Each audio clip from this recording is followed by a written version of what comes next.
There goes my safety record. Hello, my name is Will, and this is Exploding Helicopter, the podcast that's as popular as a straight-to-DVD in-name-only sequel. Now, in 1997, movie producers made a casting decision that changed the history of film as we know it. After making the Die Hard in a ski resort thriller Crackerjack with Thomas Ian Griffiths, movie producers needed a new actor to take over the franchise. They could have chosen any number of established martial artists or action stars, men with proven track records in gunplay and butt-kicking. Instead, they hired Judge Reinhold. Many said it couldn't work, and many people who watched the film said it definitely didn't work. But could it be that Crackerjack 2 is actually a minor masterpiece of the video store era? To help me consider this important question, I'm joined once again by Brett and Ty from Comeuppance Reviews. Welcome back to the show, gentlemen. Hi. Oh, thanks for having us. I'm very happy to talk about some Crackerjack 2. I agree and was trying to suppress laughter during the intro there because what you're saying is funny and true about Crackerjack 2. And I'm sure we're going to get into that, but definitely happy to be here.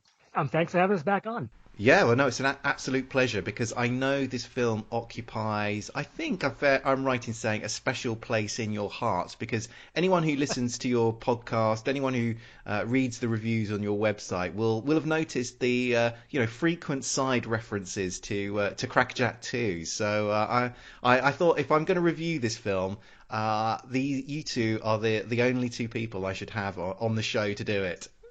Appreciate that. Yeah, we've been championing this movie for years now. I mean, because when we watched it, we didn't really know what to expect. I mean, I guess we thought, if we thought anything, that it would be just another direct-to-video sequel and, ho-hum. That's not what this is. No. There's something special about it that I think people need to see. Definitely. I'm delighted to be putting it in the spotlight on this particular episode because I do think, having watched this film earlier this year, I saw that magic for myself and I thought... That's great. I'm glad we're not the only ones. But as I've alluded to in the introduction for this film stars quite an unlikely actor in the role of action hero. Now, I know you two gentlemen have watched a phenomenal number of video store and DTV films, many of which feature, wonderfully strange casts. So I wanted to ask you, who are the most unlikely actors or actor that you've seen cast as an action hero? Well, Brett, we have a few examples. Question. Yeah. And we wrote down some examples. We have 5 examples, and there are others, but we have 5, quick examples that we could run through. But I would have to say, this is a tough one, but very comparable to Crackerjack 2 and Judge Reinhold, we have Steve Guttenberg. Airborne. Yes. Airborne. His performance in Airborne is very Reinhold-esque, you might say, because both of them, which is a word that we've been trying to coin. Because both of them, it's almost like they had an idea in their minds. I'm in an action movie, so I have to talk in a certain way. So they both affect this sort of like gravelly, quote unquote, tough guy voice, which is just so funny and amusing. There's one scene in Airborne where all Steve Guttenberg does is answer the phone. The phone rings. He answers it. And it's very portentous. There's a very pregnant pause. And he goes, yeah. It's a laugh out loud funny. All he says is yeah, but the way he says it is so funny. And so the movie itself is not great. No. But Guttenberg's performance is very amusing, and Sean Bean is the bad guy. So for that alone, I would say it's a one-time watch, but the Guttenberg factor really puts it over the top. Well, I've only seen the trailer for Airborne, but that very much excited me. So I'm probably... I love hearing that. I know that you've warned me that the film is ultimately disappointing, but I feel like I still need to watch Airborne. So it's definitely on my hit list of films to see.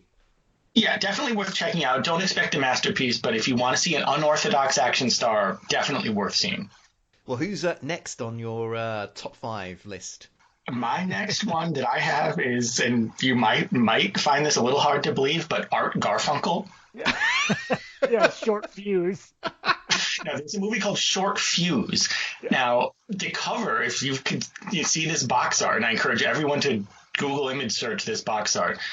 It says short fuse, so you think, oh, there's going to be like an action star with a short fuse, and it's Art Garfunkel. So it's basically, I don't know if it actually says this, but basically it says Art Garfunkel has a short fuse. Now, when you think of someone who, has a short fuse in the action movie context, probably the single last person you would think is Art Garfunkel, but there he is.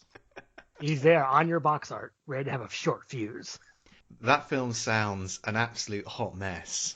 It is, and definitely worth checking out. People should track down this movie. I would recommend it. Well, that's I'm jotting the name down right now. But who's in at number 3? In at number 3, we have another musical star, John Denver. Yes, it's a good one. Higher Ground is the title. Yeah, so Higher Ground, it's basically John Denver is what, Ty? He's like an FBI or CIA agent. Yeah, FBI agent. Yeah. And like Keanu, right? Alaska to uncover the baddies in Alaska. And bootlegging.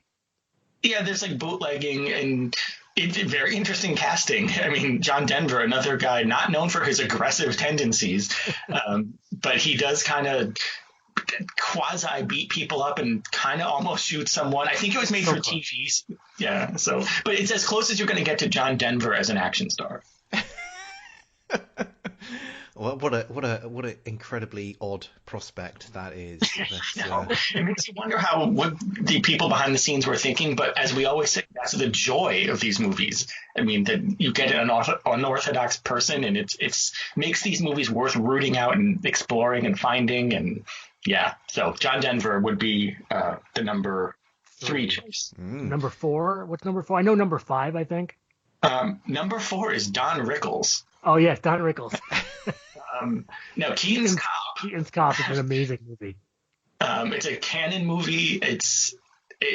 I don't even know. We could do a whole show on this because there's a lot to say about Keaton's Cop. But Don Rickles is in it, and it kind of revolves around an old folks' home and an aging gangster named Keaton, and played by Abe Vigoda.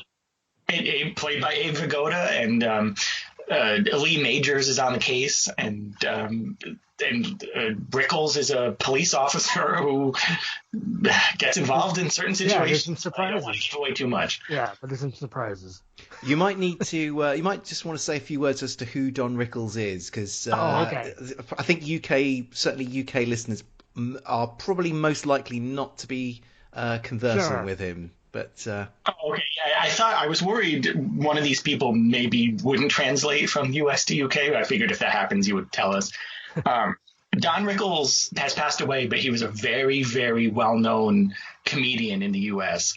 Insult comic. Yeah, he was known as an insult comic, and they also called him Mr. Warmth. And he had this very sort of energetic, old school, very politically incorrect, certainly by today's standards, form of comedy. And it was like bang, bang, bang, bang. It was like joke, joke, joke, joke. And he kind of represents the comedy of a bygone era, but it's so enjoyable, so entertaining. And let me just say this. When I first got an iPhone, the very first app I downloaded was the Don Rickles app, which is basically you touch it and he insults you. And his head shakes. But he's like an old school insult comic. That's kind of like the short blurb version. But you do love him. Like, it's not like you don't like him. He has a certain lovable quality, and that's how I would describe Don Rickles. Well, you've whetted my appetite now, so I'm dying to find out who your last nomination or pick is. It's Anna Nicole Smith from Skyscraper. I did wonder if she would crop up in this list. I did wonder. She has to be number 1. I mean, she has to be number 1. But she made quite a few action orientated films with herself in the lead. Yeah, there's that and To the Limit. Yeah, Skyscraper and To the Limit are kind of like her big two, if you want to coin a phrase. She played as someone named Carrie Wink. That's her name in Skyscraper. I don't remember her name in To the Limit. I can look it up, but but she's a helicopter pilot, and she gets involved in Die Hard in a building. As Die Hard. It's Die Hard in a skyscraper. They didn't change the plot of Die Hard at all. They just kind of swapped Bruce Willis for Anna Nicole Smith, which someone thought was a good idea. I couldn't tell a difference. So. Yeah, Skyscraper is it's quite a fun film to watch. I've not seen To the Limit yet, although it does feature an exploding helicopter, so it is on my list of movies to get to. But yeah, Skyscraper is a very amusing watch, and not the least of the reasons for that is Anna Nicole Smith as one of the most unlikely action stars you could ever hope to see in a lead role in a film. That's why I think she made the number one slot on our kind of hastily put together list of 5 action stars. And but for people that are listening to this that want to explore the more unorthodox side of action, I mean, that would be a perfectly good place to start. Any of those would be a good place to start of the movies we just mentioned. Especially Short Fuse. That's definitely.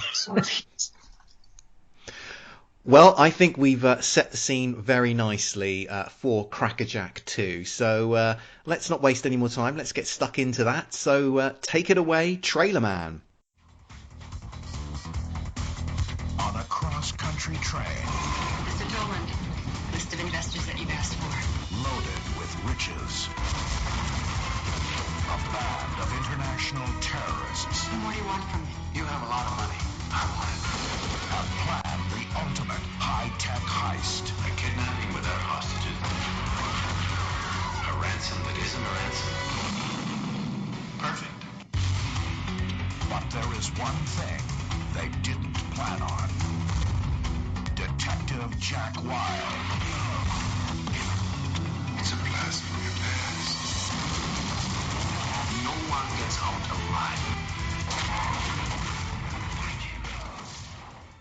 In the finest traditions of movie policeman, Jack Wilde is a maverick cop who plays by his own rules. He suddenly finds himself embroiled in a hostage crisis when a train carrying his girlfriend is hijacked by terrorists looking to pull off an elaborate financial scam. But just as this starts shaping up as Die Hard on a train, the terrorists secretly move all the passengers into an underground bunker within a mountain train tunnel. So, with everyone trapped within an impregnable bunker, it falls to Jack to rescue the passengers and stop the terrorists before they can put the rest of their plan into action. Crackerjack 2 came out in 1997. The film was directed by Robert Lee, who, if you're a fan of 90s DTV, you may have come across before. He worked a couple of times with Michael Dudikoff on Cyberjack and The Silencer. The villain here is played by Michael Sarrazin, who is best known for his starring role in the excellent 60s drama They Shoot Horses, Don't They? Now, this film is a sequel to the original Crackerjack, which came out in 1994. The plot for that one was essentially Die Hard in a ski resort. In that film, Jack Wilde was played by Thomas Ian Griffiths. So obviously we've got some recasting here with Judge Reinhold taking over. There was also a Crackerjack 3 in 2000 where the lead role was recast again with Bo Svensson taking over. So with all that out of the way, let's find out what my guests thought. So Ty, what did you make of Crackerjack 2? Well, it's definitely a direct-to-video masterpiece. Setting your stall out early there. Yeah. Well, it's Judge Reinhold at his absolute best because he's doing everything you want in a movie. He's killing everyone. He's doing these hilarious faces. There's mugging he does. It's just absolutely hilarious. So how can you not love the movie? And Carol Alt and all these great people. I'm speechless. It is a film that I did feel slightly lost for words after watching it for the first time, because I just thought what have I just witnessed? I mean, it's both genius and possibly terrible at the same time, but somehow it exists in its own unique category. Exactly. I don't know if I want to give away certain scenes because there's this part where he does this really funny jump. And of course, there's that great fight scene in his apartment with. He might not be wearing too many clothes. Yeah, as we pointed out in our review, there is a Judge Reinhold pantsless action scene. Now, why? Just why? Why? I mean, that's part of the inexplicable je ne sais quoi of Crackerjack 2. Someone said, hey, Judge Reinhold, you don't need to wear pants while you're fighting the bad guys. No problem. Pants here meaning trousers, obviously, for our trousers. For our UK. Trousers.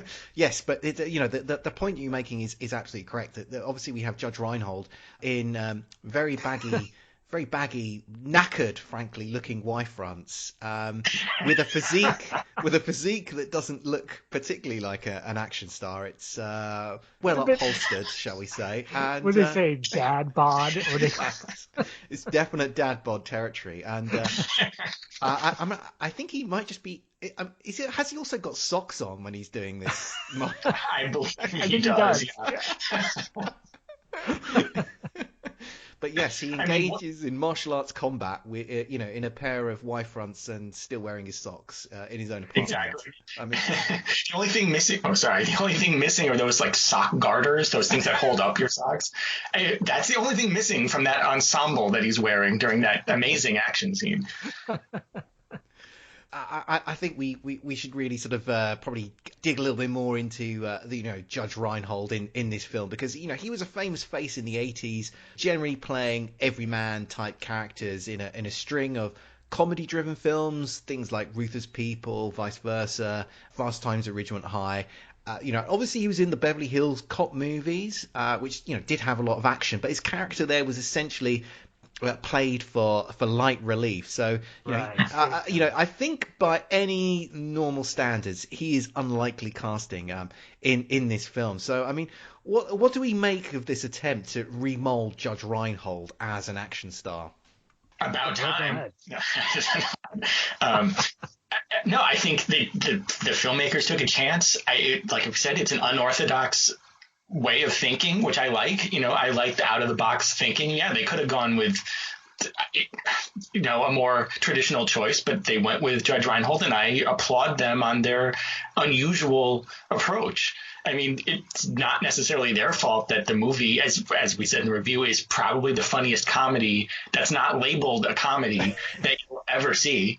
I mean, it's the results are humorous, but I give them an A for effort and for out of the box thinking. I would love to see the casting director. Like, who? We can't get Thomas Ian Griffith. We can't get Don the Dragon Wilson. Who can we get? How about Judge Reinhold?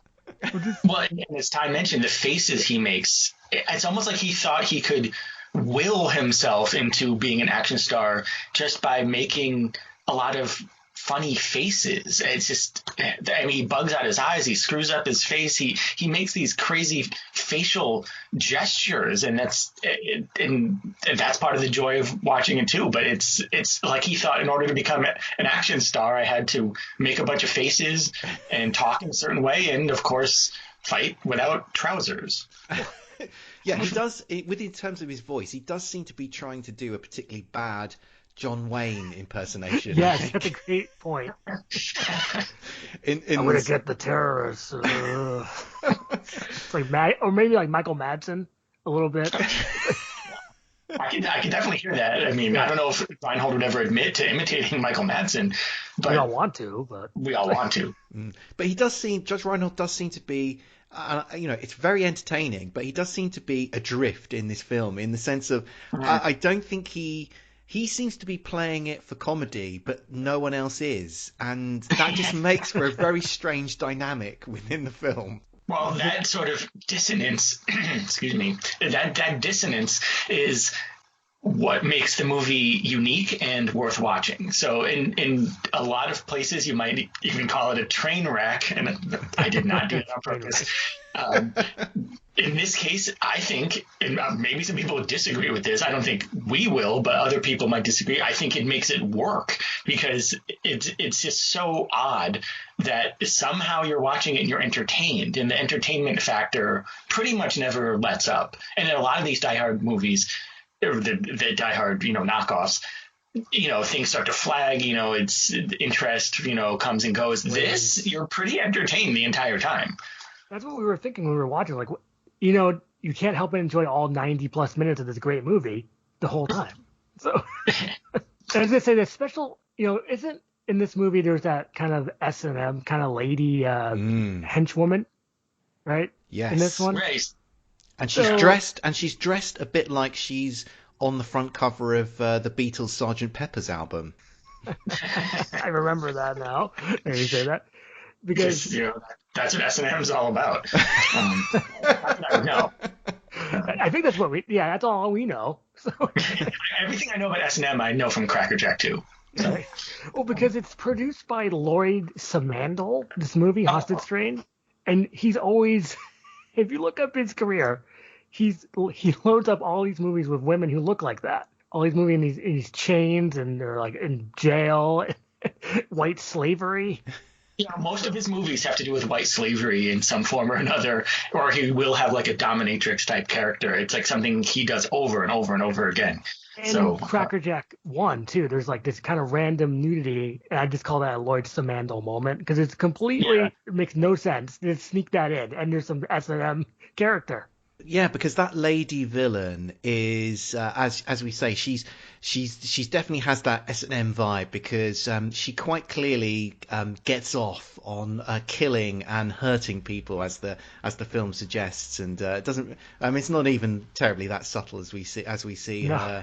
her. She's clearly having some erotic enjoyment from hurting and killing people in this film. But let's talk a little bit more because we're kind of sliding that way anyway. Let's talk a little bit more about the villains in this film. So we've because you can't have a hero without a villain, and we've already spoken a little bit about I think her character's name is Jasmine. Jasmine. This sort of S&M loving female henchwoman, but. There are a couple of other sorts of villains that we should probably sort of mention here. So there's a kind of another sort of villain assistant who is kind of like a bookkeeper type character who is he's this Brit guy with a very formal way of speaking, and then we obviously have the overall the head bad guy who is rather blandly called Smith, who's played by Michael Sarrazin. I mean, what did you guys make of this very motley assortment of villains that we get in this film? It's always these classic group of villains, right? With it's very similar to Die Hard. I mean, you got the nerd, you got the other nerd, the sadist, and the brains. Yeah, exactly. So there's not much originality, but because Judge Reinhold is at the helm. Right. Well, as I would say, something for everyone. Exactly. If you don't like one of the brain characters, then you'll definitely like the generic bad guy, or you'll like the quote unquote Eurotrash guy with an indeterminate accent, who even he doesn't know what accent it is. And and if all else fails, you got the S&M woman. So really, they had all their bases covered. Now, I know that you guys enjoy the many cliches that exist within the action genre, and it's fair to say that Crackerjack 2 is pretty thick. It's pretty rich with them. Oh. So, what are your favourites of the ones that we get to see within this film? I would say the one where he's off the case. Right? Remember, his drug deal gone wrong. It's like, those are my favorites right at the beginning. Yeah, and I'm sure we'll get to this later, but where Judge Reinhold is holding on to the bottom of the helicopter. Or as we said in the review, he's Reinholding on to the bottom of the helicopter. I think we see that in a lot, and I'm sure you've seen that in countless movies where, where the hero or sometimes the villain is kind of holding on for dear life on I'm not sure what you call those, the landing skids. Landing skids or landing skis. Yeah, and he's hanging on. And we might be getting to this later, I'm not sure, but I do find it interesting, and I'm sure you'll find it interesting, that the helicopter is shown prominently on both the US and the UK box art for this movie. So obviously they thought that was a big selling point, the helicopter aspect.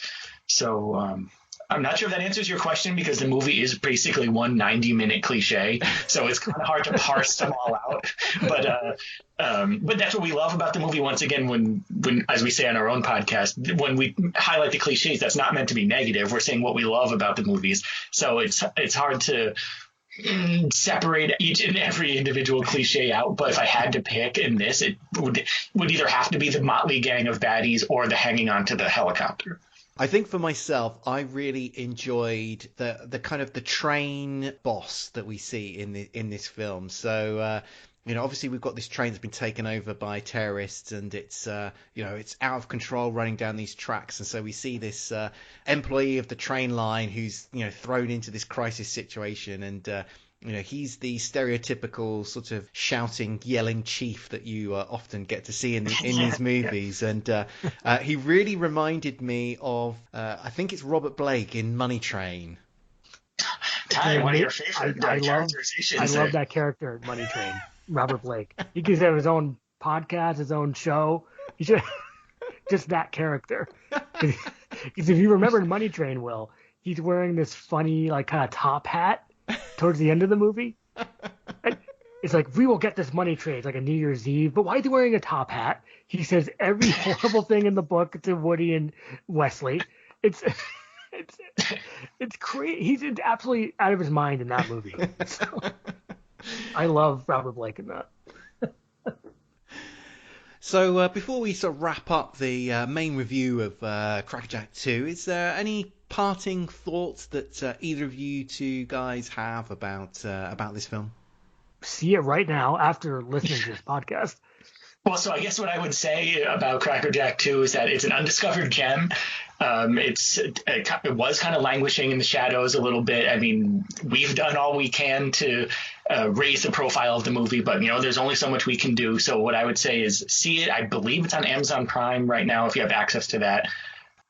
It's just something people should see and spread the word, and you'll have a lot of fun while watching it. So I would just right now put it in undiscovered gem status, and seek it out. And I'm sure you'll laugh when you watch it. It's definitely worth a laugh. Yeah, definitely worth a laugh. And you're not laughing at the movie necessarily, or you might be, well, but a little bit. Maybe you will. But I think more likely is you'll be laughing with the movie. Okay, thanks guys. I think we're going to take a quick break, and when we come back, we're going to be talking about the exploding helicopter action. Welcome to the Really Awful Movies podcast, a celebration of low-budget cinema. Is another apocalyptical prediction about to come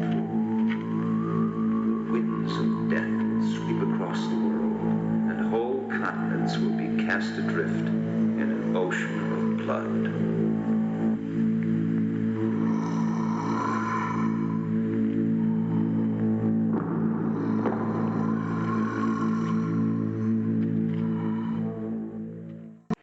Chris, and along with Jeff, we're bringing you the very best and worst of horror, sci-fi, action, exploitation, kung fu, and women in prison movies from the 1970s to today. Be sure and check out reallyawfulmovies.com for reviews, interviews, lists, and terrific movie giveaways. We're back, and now we're looking at the exploding helicopter action. This occurs when the army are ordered in to launch a commando raid against the train. A team of soldiers are flown in helicopters to board the train and take it back. However, they are unaware that there's now no one on it and that it's been booby-trapped with explosives. When those are detonated, the two choppers get caught up in the explosion and blow up. Gentlemen, what did you make of the exploding helicopter action? And I'll throw this one to Ty first. Well, it was very ridiculous looking because in classic, it didn't look very real. It looked very computer generated, and an explosion on top of that. So, right. They did those all over the movie too. When they're going in the train and there's all these kind of computer generated for 97 explosions. And it's like the best you could do. Yeah, I would pretty much echo that. I mean, Ty kind of stole my thunder on that. It's not the best looking exploding helicopter I've ever seen, but it's definitely in keeping with the tone of the rest of the movie.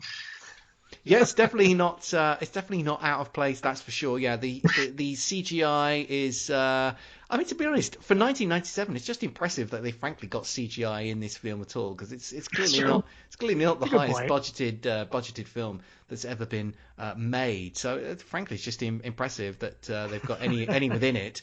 The fact that the explosion is not terribly impressive is another discussion point. But I mean, the one thing that I did notice was the editing is slightly confusing of the exploding helicopters, because the first one we see get caught up in the blast and we see it get blown up, and then the second one appears to get caught up in the sort of the explosion being, kind of continuing to expand.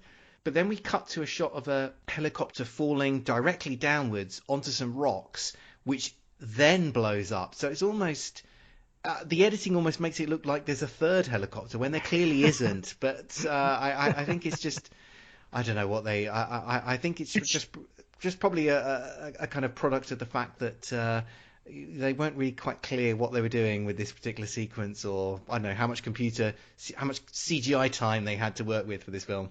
Probably minimal. Well, you get 3 for the price of 2, or 3 for the price of 1. I mean, it's it's a net benefit.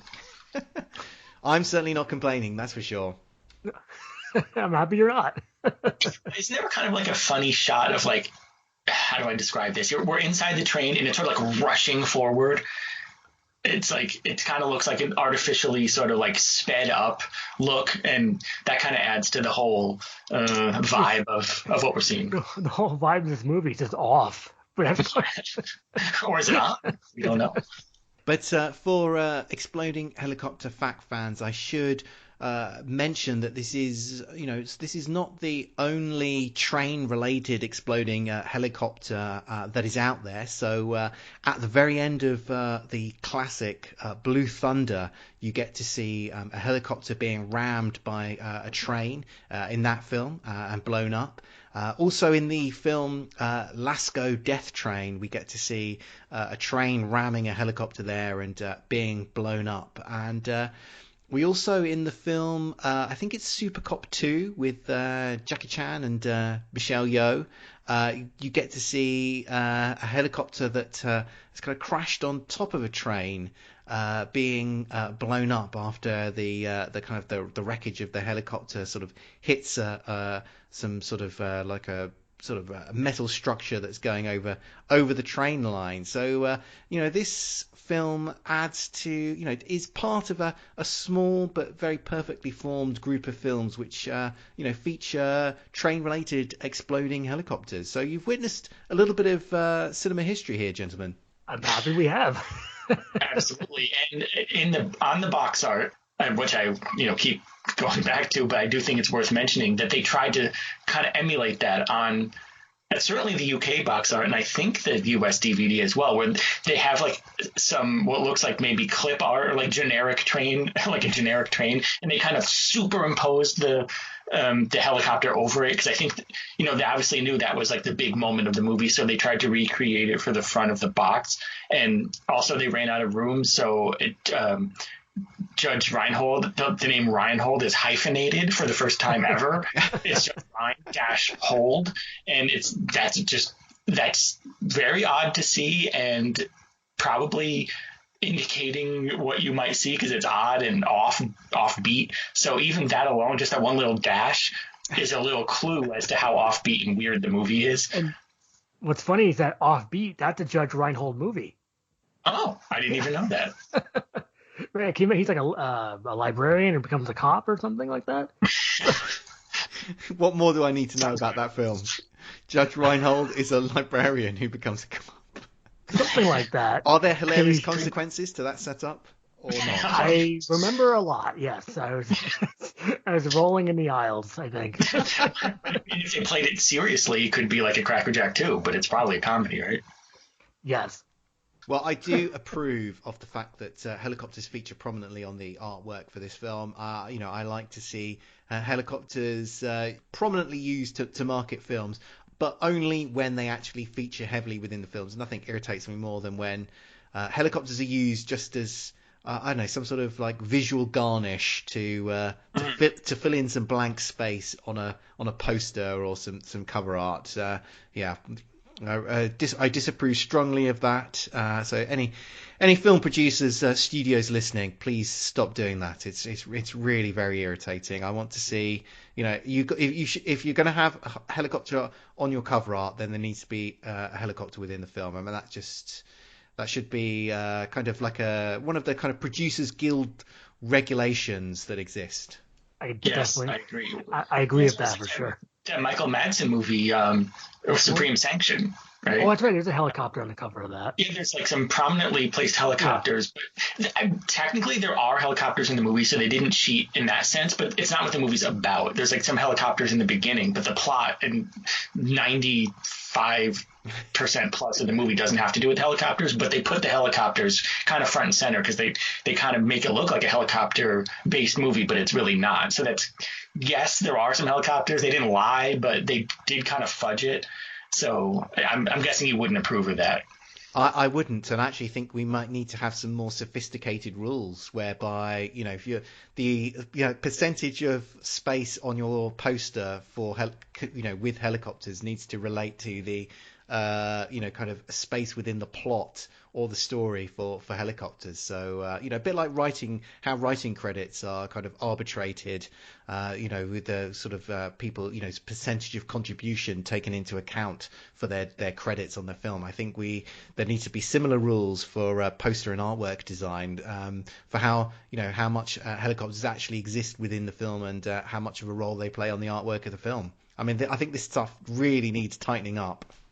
Well, have you seen, and this is kind of obscure, so you might not have seen this, but there's a movie that came out on VHS in the US. I'm not sure if it got a UK release, but it's called Countermeasures. Oh, is that Dudikoff?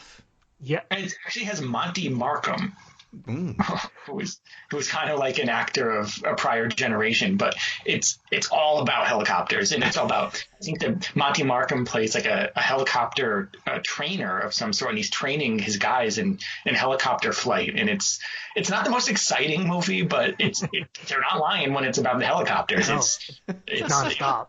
Yeah, it's all helicopters all the time. So if you like helicopters, I would seek out this movie called Countermeasures. But yeah, there are several movies called Countermeasures, but this is the one with Monty Markham. I will have to investigate. Okay, I think that just about wraps things up for this show. Gentlemen, thank you so much for coming back on. You're welcome. Would one or perhaps both of you like to take a moment to tell everyone about the expanding Comeuppance Reviews media empire? I go for it. Okay, I can hit it with we're on all these Podbean catchers. No. Right. So at Amazon Music, we're on Spotify, or where are iTunes, of course. Yeah, iTunes I think is where most people catch us. Yeah. But yeah, we're also on Google Play, iHeart, TuneIn, pretty much all podcatchers. And of course the website itself, ComeuppanceReviews.net. Where you can read our reviews and check us out there. But yeah, so just Comeuppance Reviews. And then there's my Instagram, which I post all the tapes, which is Thai Action Rocks. So check that out too. So yeah, those are pretty much all our plugs. So yeah, check out the website, check out the podcast if you haven't. Comeuppance Reviews. If you search that, you'll find us. Yeah, big recommend from me. Go and check out what these guys do online. It's incredible. I'm in awe of the amount of films that you have reviewed. Thanks. 1,200 and counting over on Comeuppance Reviews. It's just wow, you're paying attention. Yeah, we're honored. Over 1,200 right now. I mean, but the site's been going for how long, Ty? 10 years. Oh yeah, 10 years. So. Yeah, an incredible feat. So I take thanks. That's an honor saying that, hearing that from you. Yeah, I take my hat off to you, gentlemen. But after you've done top hat. Yeah, I take off my top hat. But after you're done checking out Comeuppance Reviews, don't forget to come out and check out Exploding Helicopter's own website, which is explodinghelicopter.com.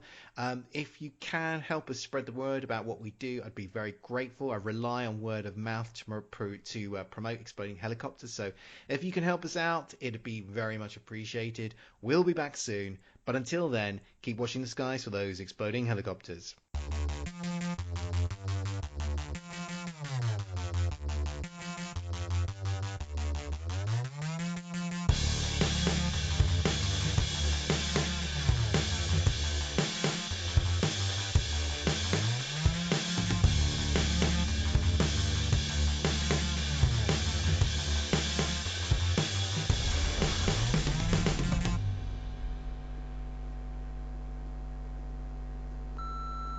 This podcast is a proud member of the Lamb Podcasting Network. Find the network at largeassmovieblogs.com.